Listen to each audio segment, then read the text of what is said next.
Welcome, everyone. I'd like to call this meeting to order. The Committee as a Whole Finance and Administrative meeting for Thursday, July 10th, 2025. Ms. Coakley, would you please call the roll? Ms. Martin? Here. Ms. Moore? Dr. Peterson? Here. Ms. Baker? Ms. McCullum? Ms. Lamey? Here. Ms. Hurstis? Here. Mr. Breaux? Here. Mr. Kuzan? Ms. Rufino Gallagher? Here. Mr. Green? Ms. Hanson? Here. Ms. Rutherford? Ms. Fauntleroy? Here. And Mr. Harrell. All right. Would everyone please rise for the invocation and followed by the pledge by Dr. Peterson. Okay. Thank you, Lord, for the opportunity to put our best efforts forward and to try to make things better for our community. We especially, Lord, want to pray for the families in Texas who are going through such tragedies, Lord, in their most difficult times. We pray for them. Pray for one employee of St. Tammany, Mr. Wade Singletary's loss of his son, little Wade, and for his wife and their children. We pray that you will comfort them, Lord, in their time of loss. And we also, Lord, will pray for anyone and everyone who's suffering because you are able. And we pray also, Lord, for our schools, our churches, and our governing bodies, that they will put the people ahead of special interest and do what's right by their communities. We love you, Lord, and we praise you. We praise your holy name. Amen. I pledge allegiance to the flag of the United States of America and to the republic for which it stands, one nation, under God, indivisible, with liberty and justice for all. Okay. Thank you, Dr. Peterson. Do I have any board members who would like to recognize anyone tonight? Mr. Breaux. I would like to recognize Michelle Hurstis. It's her birthday today. It's her birthday, yes. Yeah. Happy birthday. Anyone else? Yes. Dr. I'd like to recognize Mr. Wayne Grubb, a longtime football coach in St. Tammany Parish, assistant administrator in Slidell High School, and just a stellar career in St. Tammany. Welcome.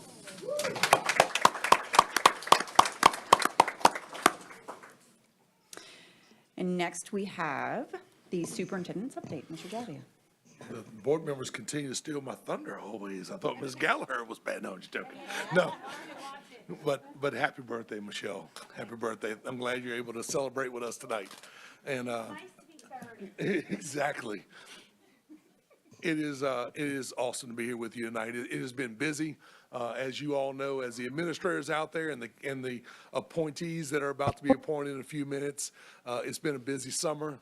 I want to commend HR department for doing a tremendous job. It's been a busy summer, but we've gotten so much accomplished. We're in such a better place right now than we've been in a while, and it's taken everybody to do that. So I really appreciate everyone's efforts this entire summer, getting things done and just putting us in a position where we're ready to open school.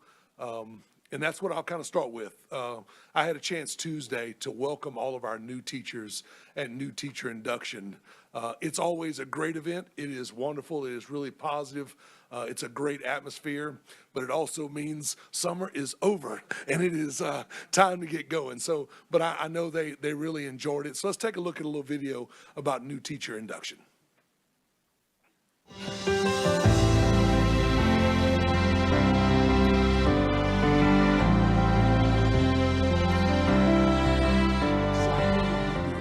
New Teacher Induction is every year in July as we welcome in new teachers to learn about St. Tammany culture, as well as the curriculum training that they're going to receive from our curriculum specialists and vendors that we invite in. On day one of New Teacher Induction, our teachers are going to learn about teaching and pedagogy, behavior management, as well as some technological resources that we have within our Google Classrooms and St. Tammany websites, and PLCs, where they learn how to reflect on the data of their students and make a plan moving forward. It's all about setting our teachers up for success. That way, you know, when they step into a classroom, they have the confidence to do what they need to do to get kids prepared for the next level, whatever that looks like.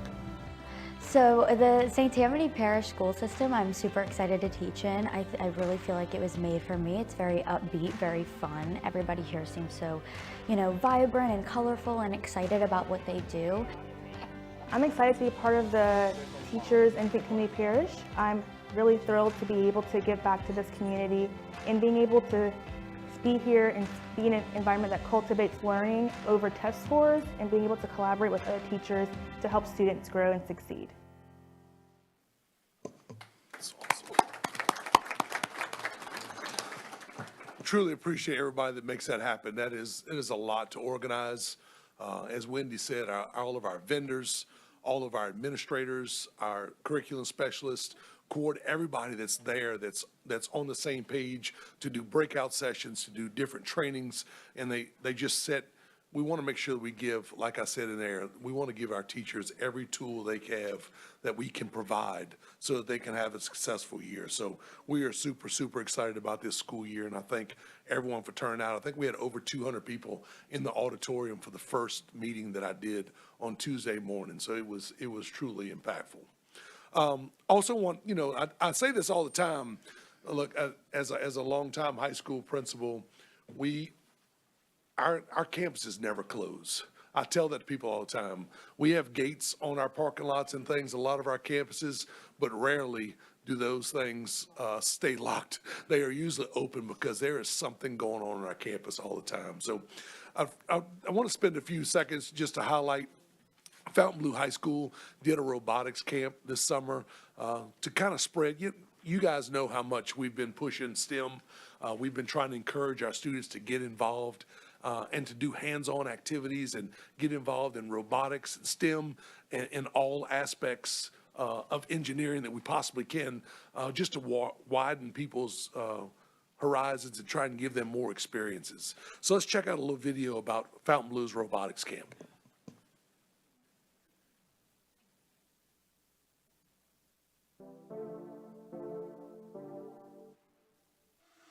This week is our RoboDogs summer camp, Spike's Deep Dive, and we are exploring the oceans around the world, all the different layers of the ocean, how do we explore, and then how are robots used to explore the ocean? Why do we even use robots to even do a lot of our exploration, and what discoveries have we made? I learned how motors and gears work, because I really do like animatronics and all of that. How they're function, they're real things, but they're not. I feel that being able to bring the students in and give them these experiences with working with science, technology, engineering, arts, math is really important because they learn different life skills. If they knew nothing and came into this, they would have a basic understanding of STEM. They would be prepared for anything that they'd be learning the next year. I've seen a lot of from the first day until the last day, you have a lot of the students who are actually able to kind of make friends. Some of them who came in that were very, very shy, they're a little bit more outgoing now. They're actually talking up a little bit more. You send in robots to do things that humans can't do because it's dangerous. You code a robot and you build it to be able to do those things that require so much finesse. It's just, robots can do so many more things that humans can't, but humans can also do things that robots can't. So we work together to build a better future.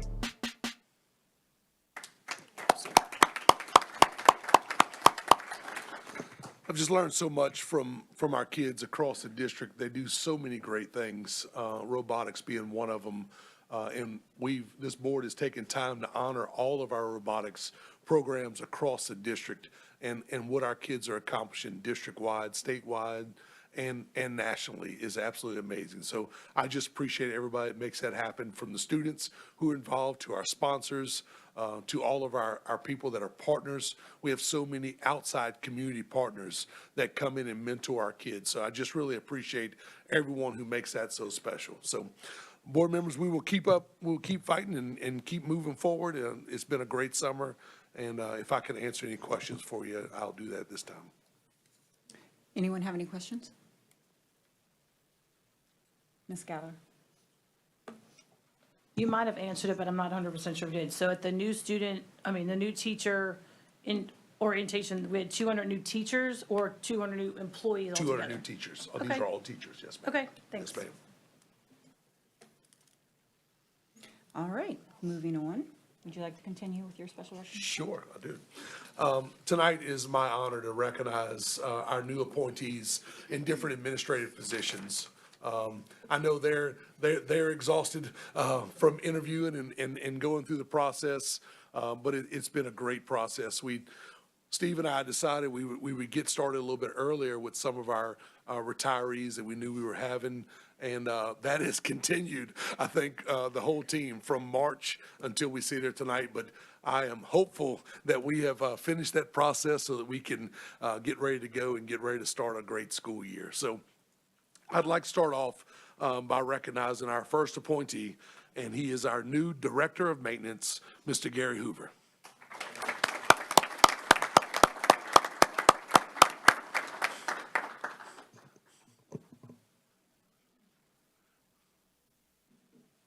Good evening, everyone. I would like to thank Superintendent Jabbia, members of the board, and central office staff for this opportunity.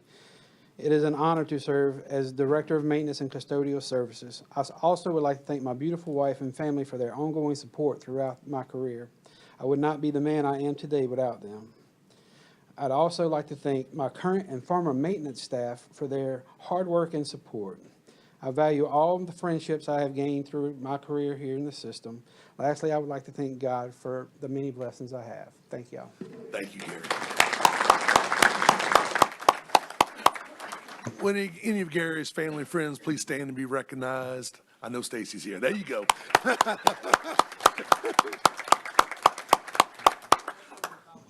Yes, exactly. And I think that's where Miss Fauntleroy is supposed to be right now, too. Sure. Go ahead.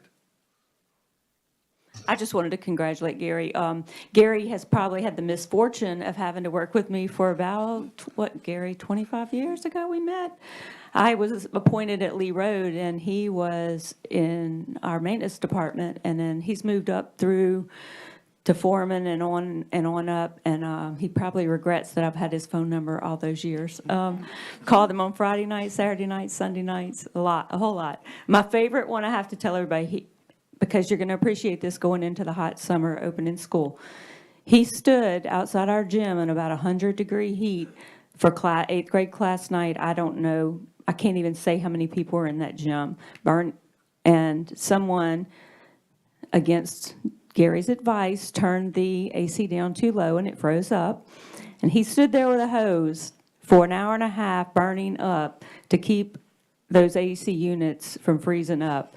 So that we could have a semblance of cool air in the gym. So there is no one that I think deserves this job more. He's worked his way up through our whole system. He knows every aspect, and he is a smart man for thanking his beautiful wife, because she was my ace in the hole too when I really needed to get a hold of him. So, so congratulations.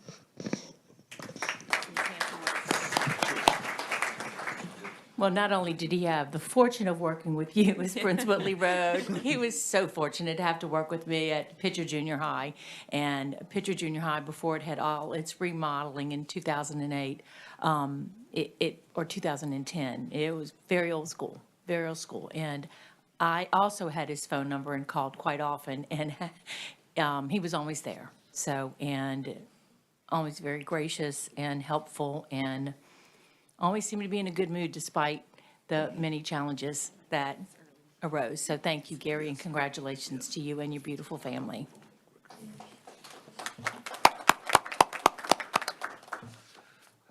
Our next appointee, board members, is our new curriculum instruction supervisor, Ms. Sherry Jones.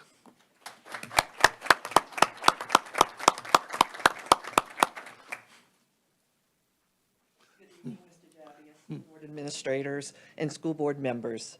I would like to thank you for this incredible opportunity to serve as curriculum instruction supervisor.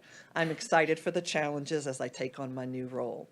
I could not have undertaken this journey without my support team, my wonderful husband, Alan, my parents, my son Ryan, my daughter Allison, and my precious grandson Marco.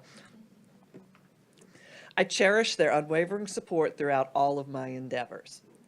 I am also especially grateful to the Montleone Junior High School family. I spent 14 years as an administrator with some of the greatest educators to be found. Their professionalism, passion for instruction, and care for students is unmatched. I will miss them, but I know that they will continue to do great things. Thanks again for this amazing opportunity to represent the St. Tammany Parish School Board. I promise to bring my passion and dedication to the role.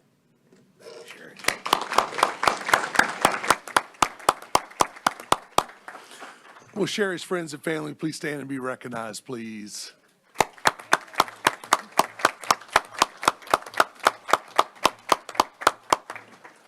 Thank y'all so much. Congratulations, Sherry. We are super excited, super excited.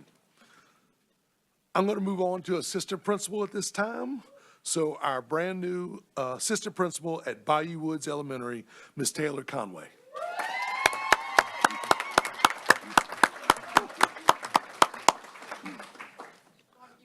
I see that.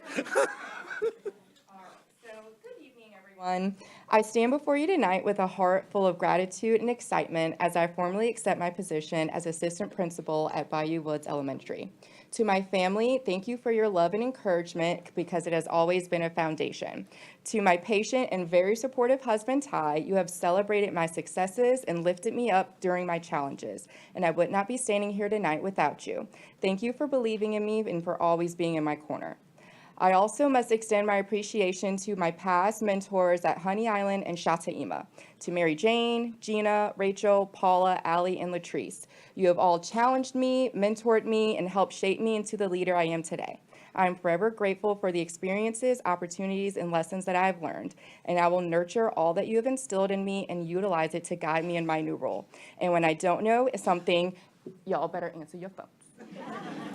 So, to Ms. Howard, though, and the staff and parents at Bayou Woods Elementary, I am thrilled and humbled to be joining your family. I am eager to get to know each of you and learn about your traditions and values that makes Bayou Woods such a special place. I am here to support our students in reaching their highest potential by working alongside Ms. Howard. Through working hand in hand, we can keep strengthening the wonderful legacy that is the Woods and carry forward traditions that help everyone thrive. Thank you again for this amazing opportunity, and I look forward to a fantastic school year. Go Gators.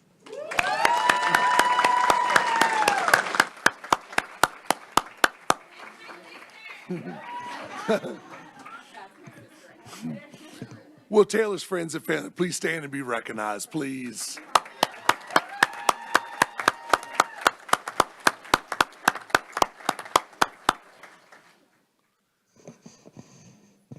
It's just amazing. Taylor's mom worked with me at North Shore High School, and just remembering Taylor coming in as a high school student, and now she's an assistant principal at Bayou Woods. It's come full circle, Taylor. Just wait. Payback, baby. It's payback time. But congratulations, dear. Super proud of you. Super proud of you. Our next three appointees are in our parish-wide assistant principal program, which is a tremendous program. It's where we can grow our own and give opportunities for our future leaders to get started and kind of start learning the ropes a little bit. So I really appreciate the board allowing me to have this program and have this school system have this program.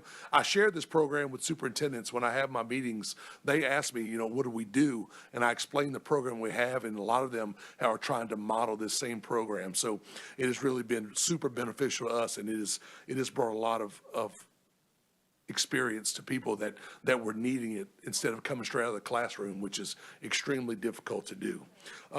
So our first parish-wide assistant principal appointee is Ms. Katie Grubb.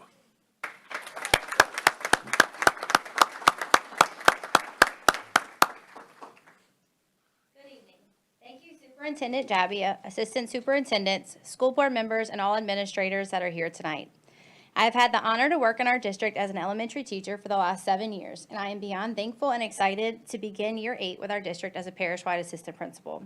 I am humbled by the trust that you all have placed in me by choosing me for this role. I plan to give my all while entrusted in this position to learn, grow, work, and collaborate with the great administrators, teachers, and students within our district. I am extremely grateful to have had the opportunity to work with amazing administrators, teachers, and all other faculty and staff at Whispering Forest Elementary for the last 6 years. In my time there, I was fortunate to be able to learn and work closely with our principal, Brandy Kendrick, and our assistant principal, Veronica Fusich. You both have guided and taught me so many things about how to be an amazing administrator, and I hope that I am able to fulfill this role as gracefully as you both have over the years. To my husband, Kevin, our girls, Caroline, Blair, and Emery, my parents, and my mother-in-law and father-in-law, I would not be where I am without all of your love and support. I am incredibly excited to embark in this new chapter in my education journey. Thank you again for entrusting me in this role.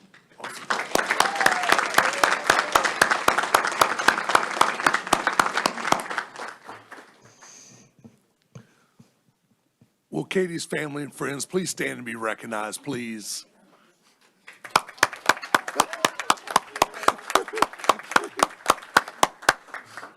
And the full circle thing just keeps coming around and coming around tonight. Coach Grubb, Katie's father-in-law, coached me in high school, if you can believe that, and then hired me for my first teaching and coaching job at Slaughter High School. So, and then her husband, Kevin, about killed us all. That's another story for another day. We'll have to go into a private establishment to have those conversations. Congratulations, Katie. I'm super happy for you guys. Congratulations to everybody. Wonderful. Our next parish-wide assistant principal appointee is Ms. Kate Horridge.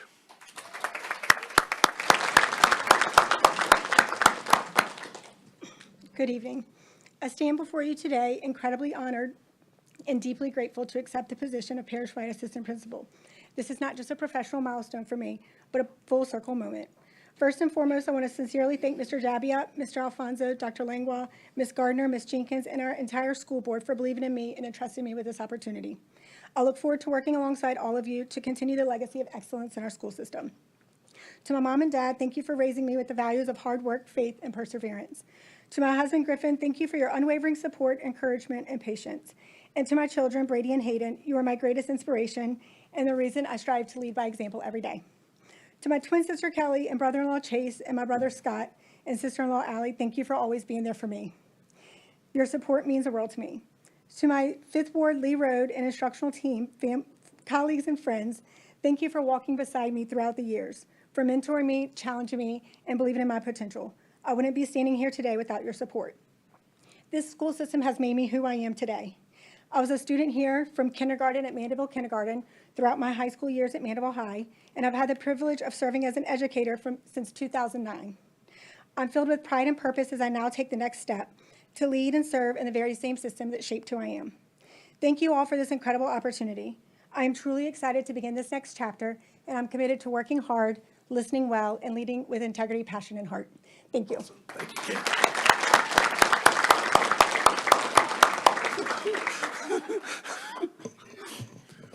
Will Kate's family and friends please stand and be recognized, please?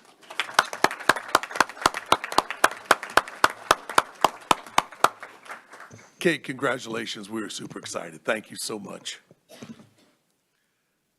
And our next parish-wide assistant principal appointee is Ms. Amber Spurgeon.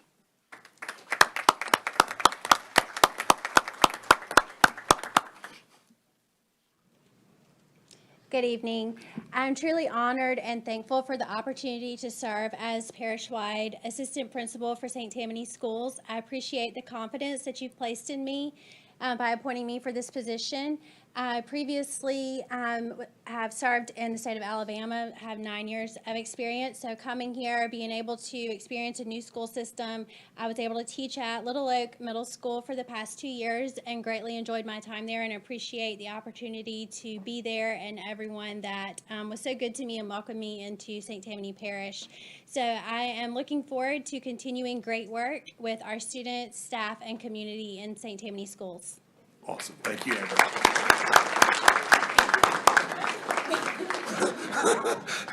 Don't run off.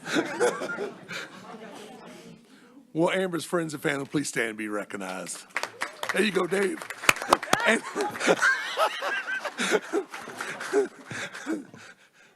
And her husband and I have a long past too, so that's always a good thing too. So, but congratulations to our appointees. I'm super excited. Administrators Conference is very, very closely approaching, so we are looking forward to seeing you in just over a week, and it's going to be really exciting. I just want to recognize just a few people. As I mentioned before, we started early in the process, but we've had some turnover, retirement, a resignation, and just some different things have happened. And some people have really stepped up for us. So I want to say a big thank you to some people that are going to be in acting roles this year. So Mr. Brian Hurstis, who is going to be the new principal at Fontainebleau High School. Miss Maria Rhodes, who will take over Slidell Junior High School. Miss Jenny Westcott, who will take over Montleon Junior High this year. And Miss Jessica Venesia, who will be an acting curriculum instruction supervisor this coming year. So all those people have taken on acting roles for us so that we could get started with school and we can get off to a really great start. So I really appreciate them stepping up and really helping us. And we, like I said, we are extremely excited for a tremendous school year, and thanks to everyone. And if y'all have any questions or anything, please, board members, you can ask this time. Can you just tell us what schools the parish-wides are like coded at? Let's see. Yeah, Katie Grubb is going to start off at Mandeville High School. Why don't you tell them? Yes. Miss Horton will start off at Yes. Lake Harbor, and Miss Spurgeon will be at Creekside Yes. Junior High. Awesome. Well, congratulations to all of you guys, well deserved. We are now going to take a 3-minute break, so you guys can all leave, unless you'd like to stay for the rest of the meeting. Congratulations.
Jennifer, Mike, and Bob Donald, how hard they've been working. So I just got to give them some credit for getting me started. So the admin staff has been really busy preparing for the start of this coming school year. One of the most important things that has occurred is Mr. Donald has coordinated with St. Tammany Parish Sheriff's Office to update the firmware on every P25 radio, which is our, radios we use for emergencies and to communicate.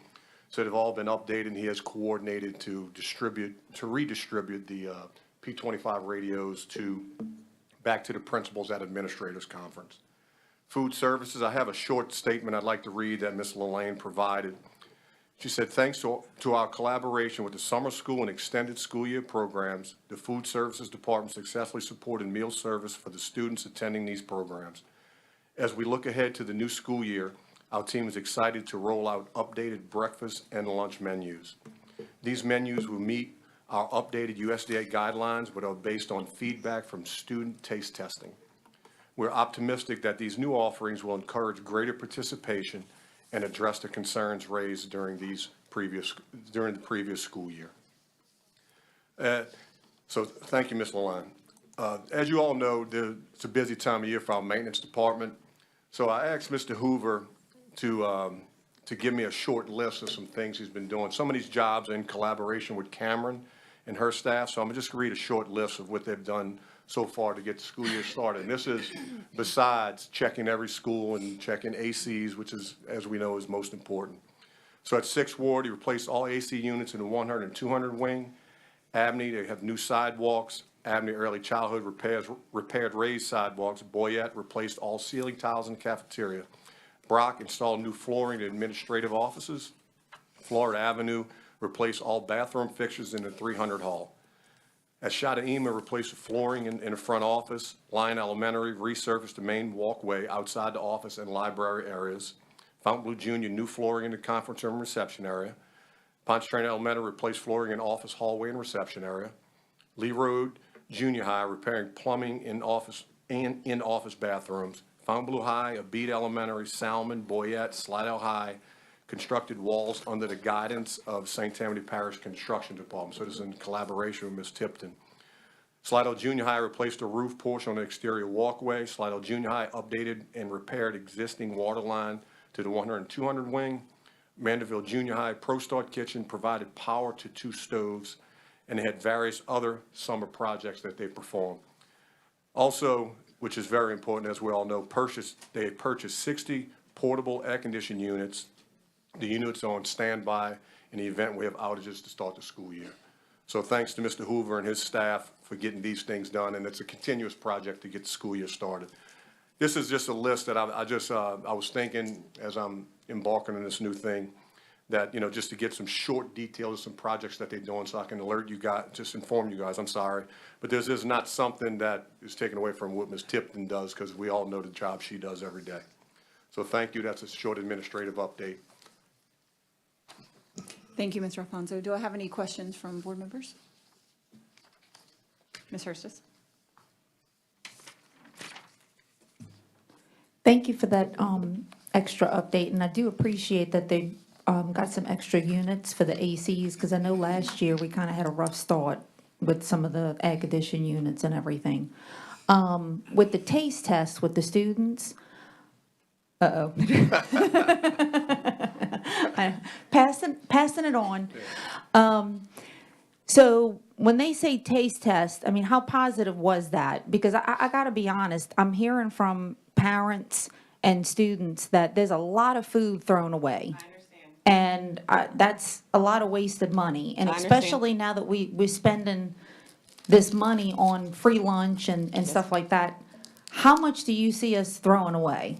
So that's why we did the student taste testing. So vendors are constantly bringing us new products that meet the K-12 guidelines. And if you guys aren't familiar with the K-12 guidelines, they involve sodium restrictions, sugar restrictions, whole grain requirements, calorie restrictions. So there's all these foods that we have to rely on vendors to bring to us that meet these requirements. Unfortunately, most kids don't eat like this at home. So we have They to. should be though. I mean, we should be Well- making America healthy again and making our schools healthy again. I mean, there are things that taste delicious that are healthy. There is, but I don't have control over that at home. I have control over it here at school. Yeah. So I have to find things that are similar to what they eat at home, but meet the requirements for the K-12 programs in order to continue to get our funding.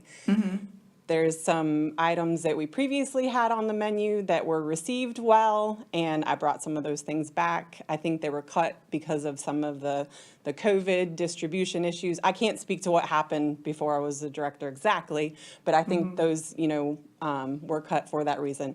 They increased participation when I was a cafeteria manager. I reached out to my cafeteria managers. I reached out to students, brought those into schools. They enjoyed them.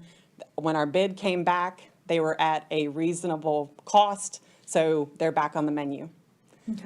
There's there's some things that we should be offering to the students more than once a month.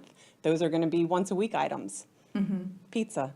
Kids like pizza. Yeah. Pizza's going to be on the menu more often because kids are going to eat it.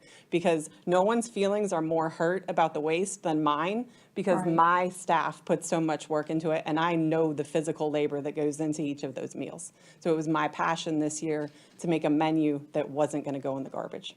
Right. Do you feel this year that we're not going to have a lot in the garbage cans? Like I said before, I hope my crystal ball's working. Yeah. No. I know she can't control it, Mr. Bro. I get it. But I mean, I'm hoping that with the taste test Yes. and everything, that Absolutely. we've got something that the kids will like. Absolutely. Look, I remember them square pizzas back in the day.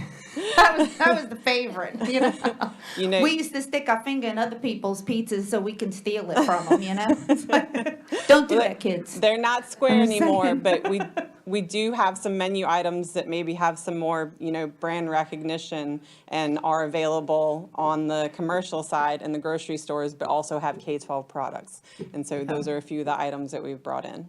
Okay. All right. Thank you. You're welcome.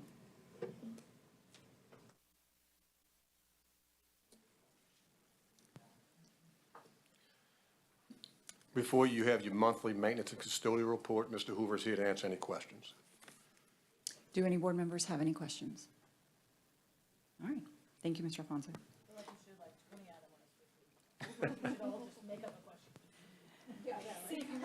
Next on the agenda is construction. Ms. Tipton, would you like to start with the? Thank you, Ms. First. Martin. Our first item is the recommendation for substantial completion of Salmon High School female sports locker room and home side concessions.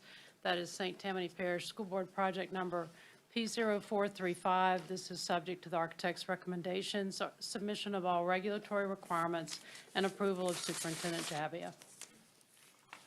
Do you have a motion? Ms. Hurstis, do I have a second? Ms. Gallagher? Do I have any questions, comments from the public? Any from board members? Please vote.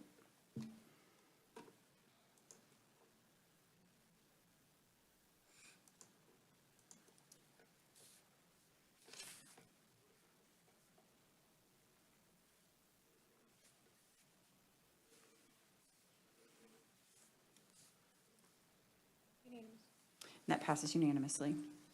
Our next item is the recommendation of substantial completion of the Bonnie Cole Elementary School paving repairs, asphalt mill and overlay. That is St. Tammany Parish School Board Project Number P0307, subject to the architect's recommendations, submission of all regulatory requirements, and approval of Superintendent Javia. Do I have a motion? Mr. Breaux? Do I have a second? Ms. Lammy? Any comments from the public? Any from board members? Please vote.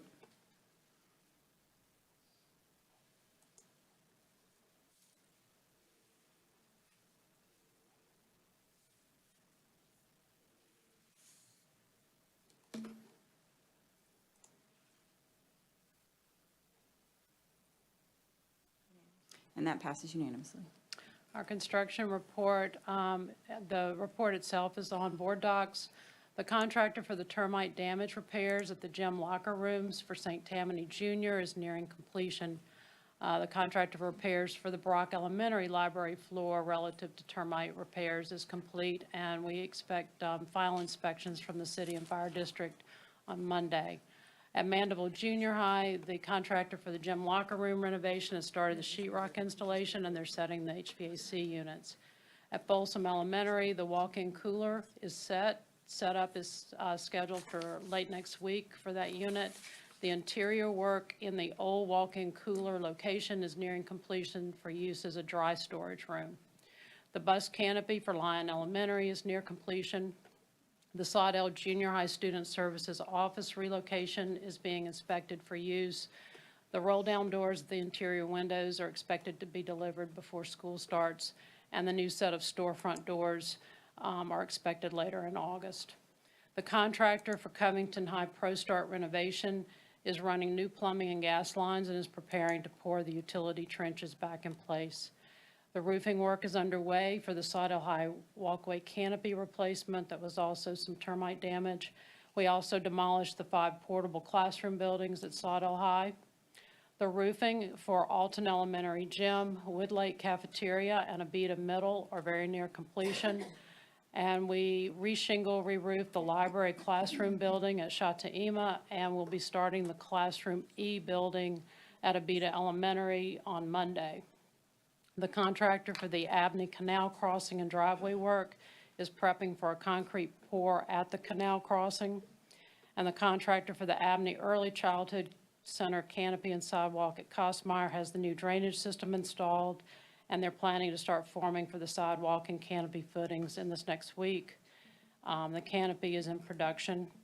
And our request for qualifications for design professional for the capital improvements for the recent bond referendum were received last week.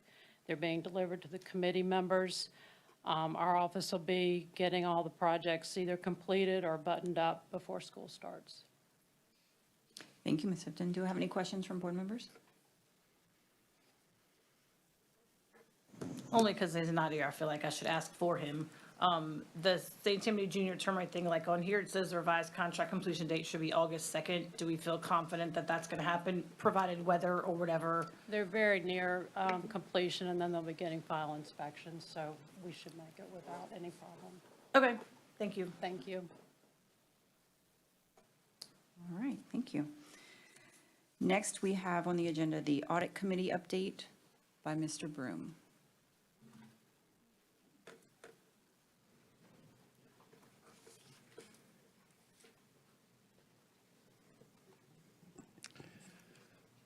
Good evening, Mr. President, Superintendent, and members of the board. I'm Robert Broom, Chairman of the School Board Audit Committee. I would like to give a brief recap of the committee's activities and to report on our May meeting. Unfortunately, scheduling conflicts kept me from reporting on this meeting earlier, but I'm finally here and we can get this report out. The School Board Audit Committee met May 13th, 2025 at the C.J. Schoen Administrative Complex. 5 of the 6 committee members were present, constituting a quorum. Committee members Superintendent Jabia and CFO Terry Prevost were also in attendance. At this meeting, the committee members all agreed to serve a second 2-year term if reappointed by the school board. At this meeting, elections for the committee officers were also held. Robert Broom was nominated and elected chairman. Mr. Paul Tangus was elected vice chair. Terry Prevost agreed to serve as our secretary to help prepare minutes for the meetings. The committee members look forward to action by the school board in appointing the members of the audit committee for another term. At this meeting, the committee reviewed the audit charter for possible revisions or updates. No changes were voted on at this meeting, but the committee is continuing our review of the charter to make sure we are meeting the goals set by the school board. Members of the school board are encouraged to review our charter and suggest improvements as appropriate. The committee reviewed internal audits of the petty cash funds, the teacher substitutes, activity bus drivers, the maintenance department, the Salmon High School Booster Club, employee confidential information held at the schools, school-based donation records, and sunshine funds at various schools. School audits for 12 schools were also reviewed. No significant problems were identified in these audits. Issues were found, and the issues found in these audits were made available to the administration for action. As the board knows, both internal auditors have left service with the school board. The audit committee strongly recommends that one of these positions be filled as soon as a well-qualified candidate is identified. The second position should remain available for future action. Experience has shown that there are significant benefits to having 2 internal auditors on staff. However, in the interest of conserving funds, the committee feels that the second position need not be filled at this time. The importance of an internal auditor has been well demonstrated over the past 2 years. Auditors do not just look for financial irregularities. They examine and review the proper operation of each function of the school administration, both at the schools and in central office. These reviews highlight what works well and what can be expanded to other departments, and what so that practices can be improved. The audits assure and document to the public, to the school board, and the administration that laws are being followed, educational policies are up to date and consistent across all schools, and the audits identify areas where board liability can be protected and efficiencies can be achieved. Auditors provide an excellent value to the board and to the public. Proper staffing of these important positions are critical for a high-functioning school system.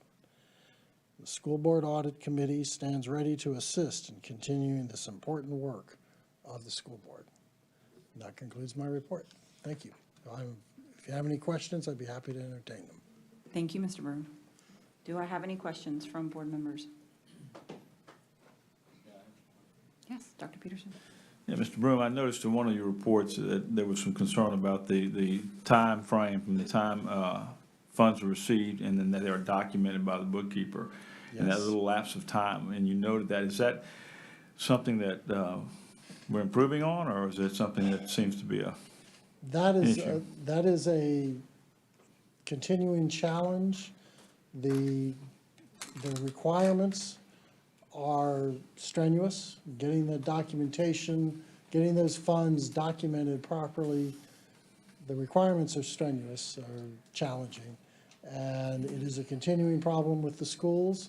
The schools are continuing to work on it, but we have 50 schools and sometimes things get a little slip. So we want to definitely close the gap in time from the time we receive funds to the time they're documented by the bookkeeper. Yes, the bookkeepers want to do that too. And the administration is working with them. And the committee has discussed this with the administration at various meetings. It is, glad you pointed it out, because it is not, it's not a one-time issue, but progress is being made. We simply had I know at North Shore High School, we simply had the bookkeeper the day after an event. The next morning, she was calling on the person responsible to bring the funds forward, and so that's how we stay on top of it. That's So how the you do it. bookkeeper, if the bookkeepers are attentive to the schedule of events and respond, I think they'll get a response. I agree. All right, thank you, sir. Thank you. Mr. Brown. Mr. Rowe? I guess this is more directed to Mr. Alfonso, and I'm wondering what's the status of the replacement for an internal auditor? Do we have something out there? Are we looking for people? No, Superintendent Jabby was going to discuss it with you guys before we get an ad out. Ms. Hanson. One on a follow-up as far as for getting funds in. I know, especially with the high schools, it's very difficult because there's so many activities. So, and of course, the principal ultimately holds the responsibility. But our bookkeepers, they are, if I'm not mistaken, they're not considered part of management. They're not like CPAs, and so they have quite a huge responsibility, given the fact that they don't make the money that a true CPA would make. So I think that we need to make sure that it is a collective effort at the school for any activity, sponsor, coach, that they are a part of that chain of responsibility. Because at a high school especially, when you've got so many events going on, that's a huge burden to place on the bookkeeper alone. So I think that we need to make sure that all that, I know Ms. Prevost wants to respond to that. Yeah, it's not the next day. They drop it that night. So we require a night deposit. They can't leave money in the schools or someone can't take the money. So that's being done pretty well. The problem is the person's going to the bank before the bank cuts off. They may get money in after. So the auditors may be pulling those. And I mean, we give them some leeway, but the auditors take a hard line. So they're writing it up. But our bookkeepers do a pretty good job with that. But and it's sometimes hard if a check's somebody dated a check 3 days before and it's sitting there, they're thinking they had it, but they might not have. A parent may date it 2 days before. It's just real difficult to follow that to the letter, but I think they do a pretty good job. We monitor that every day. I have my school accounting staff monitors that, so I'm not too concerned about a few findings on that. And our teachers, our faculty and staff that run our clubs, organizations, do so many things. We have constant fundraisers, constant things going on. They also are teaching a full load, and they get those monies in as fast as possible. But I think, Mr. Incabrera and Ms. Barker would tell you that it's just, we don't want them holding money for any reason. And so a lot of those things were, things that they've got to be turned in daily. But when you're teaching all day and you're also sponsoring, you've got after-school activities, it becomes a challenge sometimes. So, but we want to make sure that we are working with everyone, and we put it on our principals to make sure they stay on top of our faculty and staff that are holding, collecting money for whatever reason, or putting together something for their class or a trip or whatever the case might be, and get those things turned in so we can get them deposited. Because we don't want anything left, to where it puts ourselves in a tricky situation, or any employee in a tricky situation. Well, and I'd just like to follow with that with saying that I know that, the different stopgaps y'all have in place in order to assure that money is brought in as soon as possible, whether it's from a club sponsor or a fundraiser. I don't want to give the impression that the money's lying around. And certainly with the big basketball and football and baseball, and so all of those, the money is brought to a drop box at the bank with a sheriff's deputy or a police officer that's also bringing. So I just want to make sure we don't I love the fact that we have these reports, and I love the fact that it's an independent auditor that's coming in that's saying, look, we need to make sure we stay tight on these, but I want to also make sure we're presenting a clear picture. And then I have a question about donations, but go ahead and say what you need to say, Ms. Prevost, if you don't Well, mind. we're trying to go cashless, so that's our goal. Yes. So, and the GoFan is eliminating those big game deposits, because we're requiring the high schools and junior highs to use those whenever possible, and it's working well. And we have some schools that are totally cashless now. Some of them it's difficult, but our goal is to try to get as close to cashless as we possibly can. Well, I'm just gonna say, I have confidence in what you're saying, and I just think there needs to be some clarification for communication between Mr. Broom's team of auditors as they look at documentation. If there's no explanation of a delay, then they're going to assume that they're just going to report the delay. So the argument is not whether or not the right thing's being done, it's just how do we clarify the link between our auditors and the reports.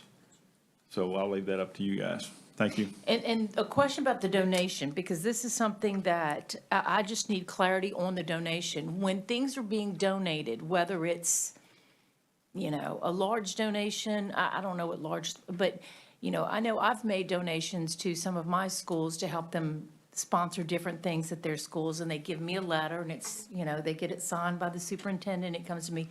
But there's mention on here about, and I just read the state law that basically says they have to put that information on the website too. Is there a minimum that you have to put it on the website? No. You have to put every single donation on a website? And I'm the one monitoring that. So the forms come into me, the school has to fill it. And we do make some exceptions, like when a parent brings cupcakes, I'm like, no, you don't need to do that. No, but if I And- give a school yeah. $100 for They've them to gotta have fill a out that freezy form pop form. and send And it no, into I've me. gotten the forms, and I've gotten the forms, and I'm sure you've gotten the forms, but And that then- has to be on the website? I have to keep a spreadsheet and I post to the website each month. Wow, okay. Yeah, you can Well, go I'm right just now letting and you see know them the for the schools that last I've 2 years. donated to, they're doing the forms. That was new, I didn't realize we had to put it on the website, but makes sense. And it's And cash. thank you for catching It's that. cash and non-cash too, so anything we get donated. Yeah, thank you for catching that. Oh, no, I didn't even realize that. Thank you for clarifying that. Ms. Gallagher. So I have two things. We are talking about this donation thing. So what if I wanted to donate anonymously? Because what if I'm wealthy, which I'm not, for the record. But I don't want everybody coming back at me like, oh, well, look, she gave $10,000 to whatever. And then then, like, do I have to have my name out there? You can, Okay. you can put anonymous on it, but we have the documentation, so it's not, once it's public record, unless you do cash, it's not anonymous. Right. Yeah, So right. if I give you $10,000 in cash, Right. somebody might have other questions for me. Well, the But, bank may have a question about that. Yeah. But, But you know what I'm saying? Like, so I just want to make sure, like, some people harp away from donations because if you can see on the website, like, oh, well, look, we can get that guy to donate to us, and then they're all going after those same people that donate. we have people that do anonymous, and that's fine, as long as it's, there's documentation behind it, there's a check or something. Most people don't do cash, but we don't advertise that if they don't want their name. Okay, I know It it's just public says the record, but donation has to be, doesn't say names, it has to be Okay. what we received. We just keep it by name in our spreadsheet, so. okay. Yeah. Now into what I was actually going to ask about. So and this whole board knows, I am not a fan of GoFan at all, whatsoever. So my question is, as you said, some schools are not cashless yet, but some are. I have a couple of questions for this. Mr. Jabby, you might be able to answer some of these. One, I'm going to challenge somebody, because I don't know whose job it would be, to find out how much money GoFan made off of St. Tammany Parish School last year on all the sports that we had. Because they took $1 per ticket, per game, per time I bought a ticket. That's number one, which I don't expect that today. Number two, whose job is, or whose, what's the word I'm looking for? Decision is it if your school is cashless or not? Or if it's like a junior high basketball game when there's only not going to be as many kids as at a high school football game, whose decision is it to be cashless, or will we accept cash? Because I've gone to some schools, I don't tell people who I am, and some days I can pay cash, and sometimes I have to pay with GoFan. So whose decision is it? Hang on.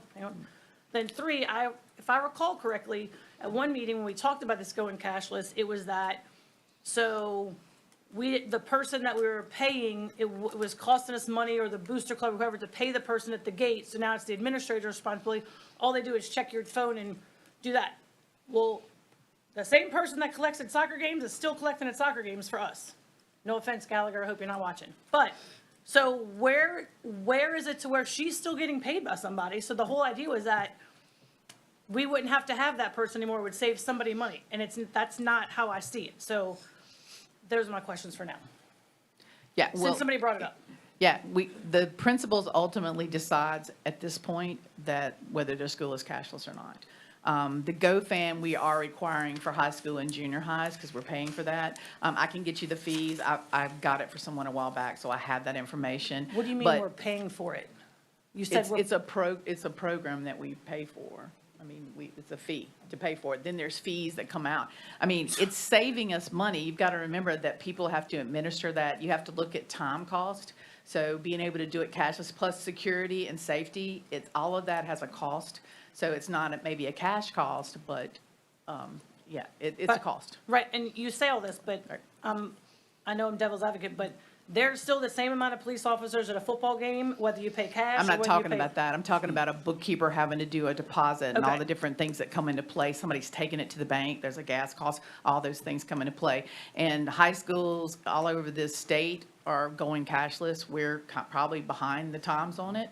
Many schools, I mean, you can't, all the major sporting events. I'm going to a Twins game Saturday and I can't bring cash, so it's all, Well, I mean, I everything's wouldn't call going the away. MLB and St. Tammany Parish School System in the Right, same but- category at all. But that's where the world is going, so, and it's because of security. Because, I mean, it's gonna come a point when there will be no more checks. So we need to start phasing that, that's gonna all, at some point, go away. Because your banks are all consolidating into large No, banks, and and, I yeah. get it, I was like, but I hate that we're passing that buck, literally a buck per ticket, onto parents or grandparents who don't want to put an app on their phone. Right. You know, I mean, not everybody is technologically savvy, I'm not one of them. I am one that is not. But like, the amount of money that obviously we pay for this program, and then on top of that, Right. we pay this money, we don't pay it, we charge the parents to pay it to do that. So I have issues with that, but that's, I mean, that's something you could look at. I mean, you could build it into the price of the ticket, because some people haven't changed ticket prices for a long time, and then absorb the cost. But either way, I mean, there's a cost for administering cash and checks. So, you know, it's just, you'd have to weigh it. I mean, that's just where we need to head for safety and security, where we don't have someone go into the bank, anybody go into the bank at night, even with a security guard. I mean, it's just not safe. I mean, it's just not. So we need to avoid, especially with the big events, you know, the football games and things like that. So I understand some parents want to still pay cash, but it's going to come a point where that's not going to be a problem. Because this young generation, they buy everything by debit. oh, and or I credit. get it, I do get it. I don't like that I have to pay $10 a ticket plus $1 on top of it, and I have 5 people in my family, and that's $5 extra for every single game I go to. Right. But And if I- $10 a ticket is probably too cheap in this day and age, so, to be honest. So, I mean, we can look at that. I mean, we can talk about it with the superintendent and look at it. I mean, I've had It's several just board safety and members reach out. security. That same person that collects at the gate for soccer, if she's collecting cash, somebody sticks a gun in her face, there's no cop right there that's gonna stop somebody. It's about safety and security. It's about this day and age we live in, dealing with cash, you're asking for problems. You're asking for accountability problems for those people. You're putting money at risk. You're putting people's time at risk. We're discussing situations with Mr. Broom here about monies changing hands. This eliminates that. The money goes from GoFan directly into that account of the organization, team, whatever that's sponsoring. It goes directly into that account. It is a convenience. I pay it everywhere I go. Every school system I go in, every game I attend, inside or outside the school system, everywhere, electronic tickets, everybody. Majority of them use GoFan. That is the LHSAA sponsored site, I should say. It is the day and time we're coming to. We're not a bank. We cannot do it ourselves. We cannot use My Payment Plus. We've looked at everything. We are not a bank. We don't have the ability to do it ourselves. Every school system, you either have a service or you don't. Every school system has a service, every one of them, every one of them. We do get a rebate back on GoFan that's quarterly. It's been going to the schools, so we've been looking at that. So they do get some of the money back for the more tickets we sell. We get a rebate back quarterly that goes back to the schools, so it offsets some of the cost of each ticket. It's just not safe to handle cash. And I know you mentioned My Payments Plus, but like, I mean, I gotta go on there to buy a ticket to a dance, like they couldn't, your football schedule couldn't be on there. It and can then you only show be tied to same the ticket. student, so you can only tie it to a family, to a student. If they're not, we can't do My Payments Plus. It's only for employees and students. It can't be for a random fan. You can't make a My Payment Plus account for random people. We can't, that's not an option. I mean, there's It's a for lot our more to students ticket only. sales. Somebody has to Yeah. go in and reconcile that roll of tickets back to every payment that's Yeah. been made. It is a lot of work for bookkeepers and for the people at those games. So I mean, look, we only had cash forever at North Shore. I had 6 people at every home game. They had to go through the money boxes and reconcile every one of them with tickets. They had to go through count, recount, and that's multiple people in there handling the cash, it's now. And then at halftime, Mr. Davis or myself or someone had to get in the car of the police officer and go to the bank in the third quarter, go deposit the money, and then come back. So it's just that, all those things are off the table. It's just, I don't think people realize what it takes to run a game right now, safety and security wise and everything that's going on. And it's a convenience fee because it's convenient for everybody. It's convenient for the school, it's convenient for the families. I understand, but look, I don't know how else to explain it. It's what we have to do these days, I would just like unfortunately. a report to see how much money we've given to GoFan and how much it costs us to do the program. Yeah. And then you can, I mean, I don't need the exacts of each school, but like how much in total it got rebates. Sure. Or whatever. Sure, we'll put And I don't recall in all the years my kids have been in schools that there's been an incident. And I know a lot of things we do do it preemptively just so that there is no incident. But am I missing, have there been incidents where people have like tried to rob the gates or whatever that I missed? I'm just curious. I'm not being a smart aleck No. about it. Okay. No. We're just trying to make sure it doesn't But happen. holding cash is just, Okay. we're just looking for a problem. That's because, like at football games, I have to take one of those police officers on duty and put them by the gate, and they stay there all day. They stay there the whole time. Lewis is telling me that we did not pay an upfront fee. That's my mistake. I'm getting confused with something else. So we only pay the ticket fee. There's no upfront fee to do GoFan. The cost, and that's why the tickets are usually $10. It's $1 if you're $10 and less. The minute you cross the $10 threshold, you go to $1 plus 5%. Oh, true. So it escalates. So that's why it's $10. That's why the majority are $10 and less. Ms. Lammy? So not to beat a dead horse, but that's what I buzzed in about. I do know that everything's going cashless everywhere we go. I don't necessarily like it.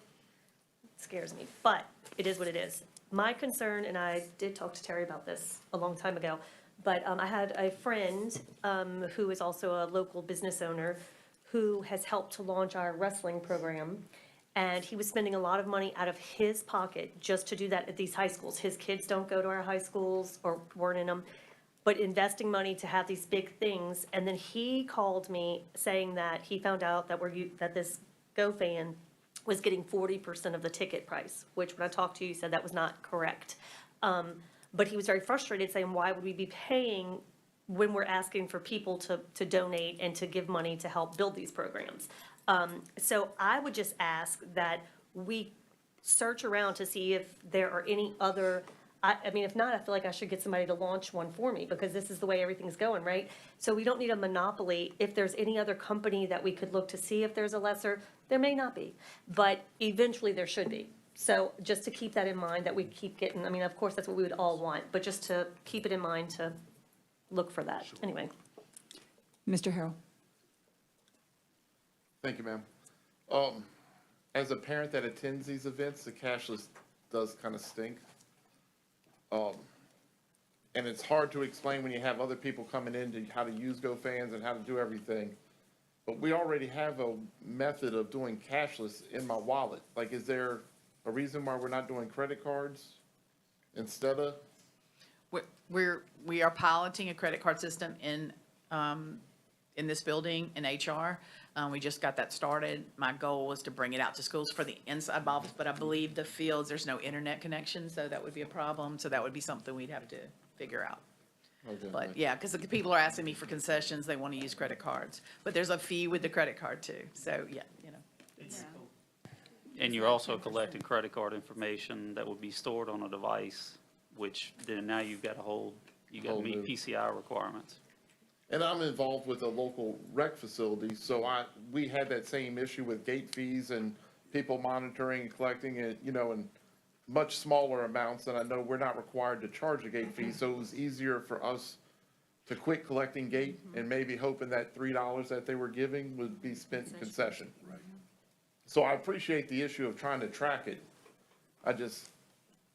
It'd be much easier to find a better way, I think. Mr. Breaux? Thank you. I am also not a fan of the program.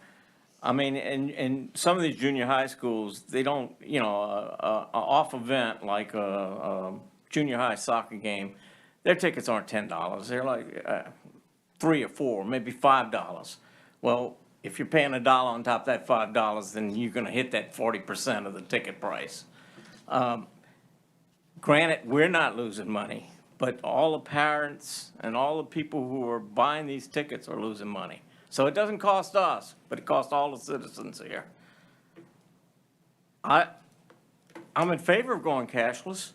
I just don't see why we have to pay hundreds of thousands of dollars to this company. Well, I'm waiting for the figures. Yeah, I'll get it to you. Okay. Either way, I would like, we have a tech-savvy IT department. I would like to investigate what it would take for us to do this. Now, I mean, a lot of businesses are able to collect credit cards and do it, and handle fees like that. I really seriously think if it's in the ballpark of hundreds of thousands of dollars, let's try to do the parents and the citizens of the parish a favor and not charge them $10 or an extra dollar on every ticket fee, $25 to go to an event. We should keep the concerns of our citizens on top here, because not everybody can afford the fees. And we want people to go see their kids play. And so if it's at all possible for us to implement that, Louis, you have a great IT department. Let's work it. Excuse me. I would just like to call for a point of order. We started this round of conversation here with the auditor trying to just get clarification of when things are deposited. That's it. And now we're talking about everybody's likes and dislikes about programs. I think that's another topic for another discussion in another board meeting. Thank Call you. for That's point a of order. valid point. Ms. Prevost, your financial update. All right, I'm going to give you a quick financial update as of June 30th for fiscal '25 closeout. Overall, our expenditures are staying in line with budgets, and certain budget lines have had substantial savings as the expenditures for those budgets are significantly under budget. So our departments have worked really hard to cut costs, and I'm very proud of them. Based on what we've paid so far, we only probably 2 more weeks and we'll be very near total payout of all our expenditures for last year. Particularly since we're talking about food waste, I want to commend food service.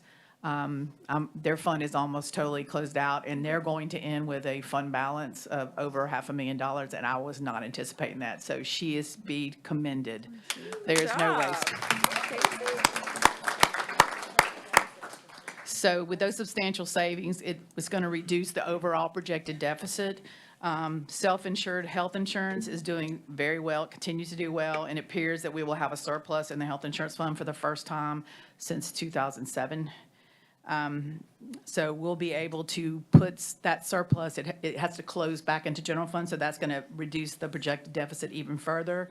All funds that we normally have to extra fund at year end because there are deficits are in the black this year. First time since I've been here in 18 years.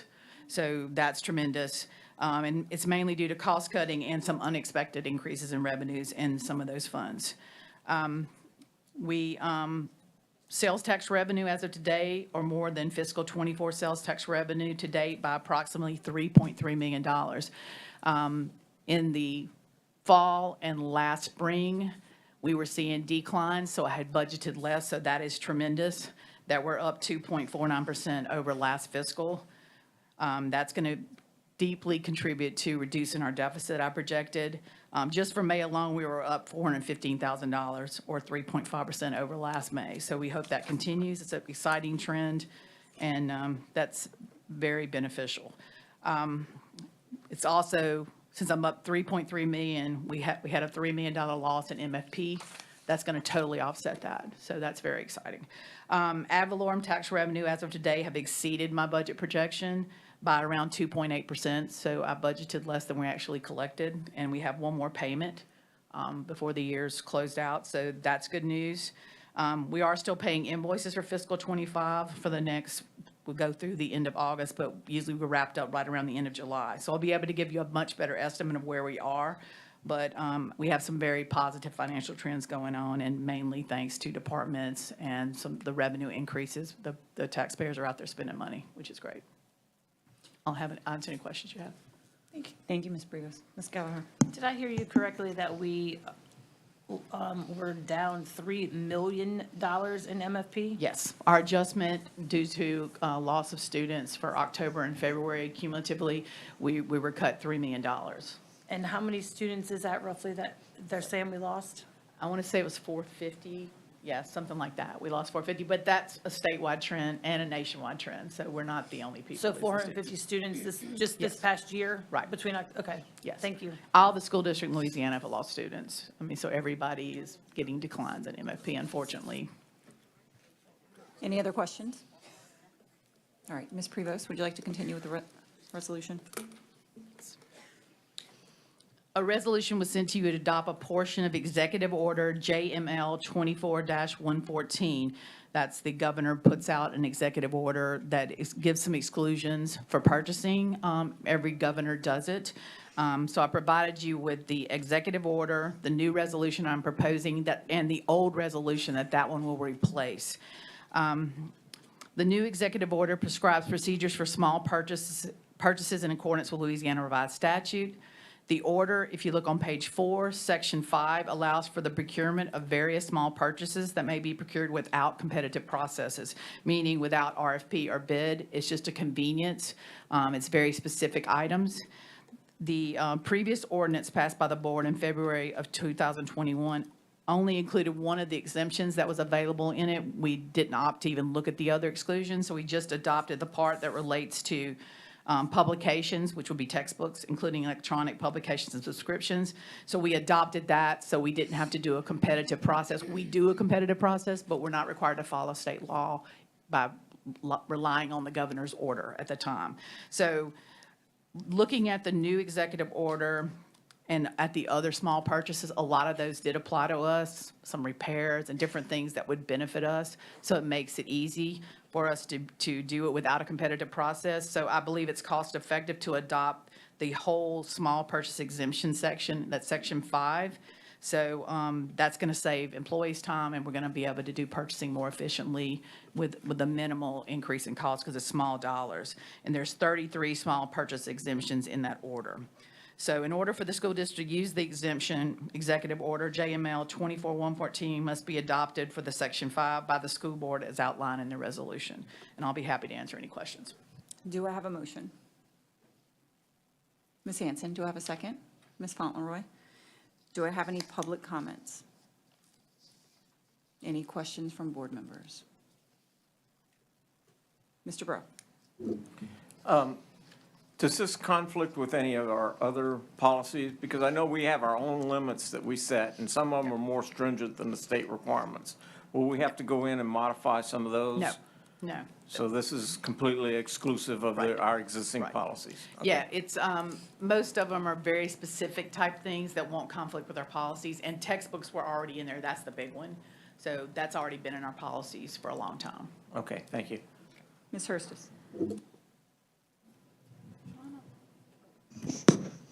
It would help if I get the mic. Okay, so I'm trying to find exactly how they have it written here. Okay, so basically, if I'm reading this correctly, you know how when they always have bids or whatever, we always have to take like the lowest price? I mean, the lowest bid? Yes. Yeah. I read in here, I think this might be it, that we don't necessarily have to take the lowest bid. It said something in here that we can,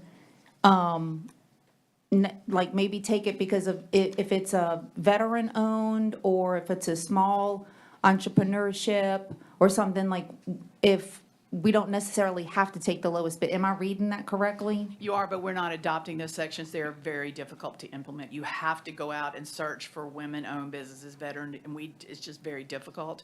So that would slow down our process. And if it's over 60,000, we generally, that state law, you're going to have to take the low bid, whether it's that or not. We just don't adopt that part of this exemption. But that's in this one. If you say that we have to adopt all of this, that's No, in here just right here. section 5. I'm only adopting the She small only wants to purchases. adopt, okay. That's what we've always done. The rest of that is very specific. It limits your purchasing. You have to do certain procedures. It would put us at a standstill if we tried to do it. It would be very difficult. I don't see how it's very difficult to find veteran-owned. It's very difficult. They businesses. have to have a certification, and it's very difficult to find them. They have to apply to the state and get a certification. You can't just But go. doesn't it limit us to the lowest bid when they could be like morons? Because they have the low bid? Well, that rarely happens on big purchases because you're with it's big companies. So, yeah. But Terry, didn't this board adopt a provision that allows veteran-owned companies? I know Yeah, they when get it. Tiffany was here, they get an Yeah, exempt, they get an they get exemption. a discount, They get a basically. discount. Yes. So if- So we do make some exceptions We do, for yeah. those. Right, they Correct. get extra points, so that is in our policy. Okay, But okay. we're not required to go seek them out, they have to seek us out and provide the information. But Okay. this, you have to go, you have to give. I just always have a problem with just taking the lowest bid, because, I mean, and honestly, when it comes to some of these contracts, sometimes the lowest bid is not actually the lowest bid or the best, because they may find a problem, and you come back and they're like, oh, well, I didn't know I had to tear down this wall or have to redo all the piping, and then come to find out, yeah, you probably did if you actually looked at the problem, and then it winds up being higher No, than no, we're some of the locked other in. When we things. bid, we pay them. If they find they're out of luck, we do not pay them. Well, I'll have to go back and look at some of these things. That might be another policy to pass. But anyway, I have a problem with always picking the lowest bid. Right, that's And- state law, unfortunately, so. And this doesn't. Well, exempt- not necessarily, not in this right Yeah, here. but it's only $25,000. These are small, but this is for small purchases. So once you get over 60, you have to follow state law. So this doesn't exempt from state law, it's just doing exceptions for small things. So it makes it easier for you to do purchasing. All right, so you don't want to adopt except section 5, which I'm fine with, that's fine. Right. But I was just kind of thinking, I was excited to kind of get out of that, always having to pick the lowest bid. But you don't want to adopt that. Well, this only applies to purchases under $25,000. Right, no, I get that. So, yeah, we don't do bids on that low of amount, only Anyway. 60,000 and above. So you're Okay. talking about an RFP or a quote or something that then you have to Not go. really dealing with anyway. Correct, you're not locked in on those. Okay. So you have leeway, you don't have to pick the low bid on RFP. Okay. That's a big part of the rubric, usually 30 or 40% of the cost. Right. But there are other factors, All right, that so you look really at. don't bid out less than 60 60. stuff anyway? Yes. Okay, so I'm That's getting the my liver in a quiver for nothing? Yes. Okay. But I do agree with Just you. making sure, okay? I do agree with you. I mean, our office supply contract, we're over 60,000, but not everything in that catalog, unfortunately, is cheaper than like an Amazon or Walmart. Right. But we're locked in. So it is Okay. it is a kind of tough law, but Right, It's so I'm law. gonna tell myself to simmer down now. yes. Okay, okay, I'm good. Thank right. you. Everyone, please vote. We're all gonna be using that this week. I know, for real, I'm gonna use that.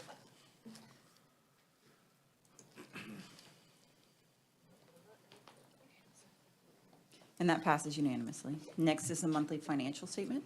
I provided you with the May financial statements. I'll be happy to answer any questions. Any questions from board members? All right, and the monthly purchasing report is next. That report was provided to you, and Mr. Randolph's here to answer any questions. Any questions from board members? All right, seeing none. Next is public comments. Looks like we have none. And do I have any announcements maybe? No, that's what the last meeting. Okay, all right, well, this meeting is adjourned. Thank you. Great job. Yep.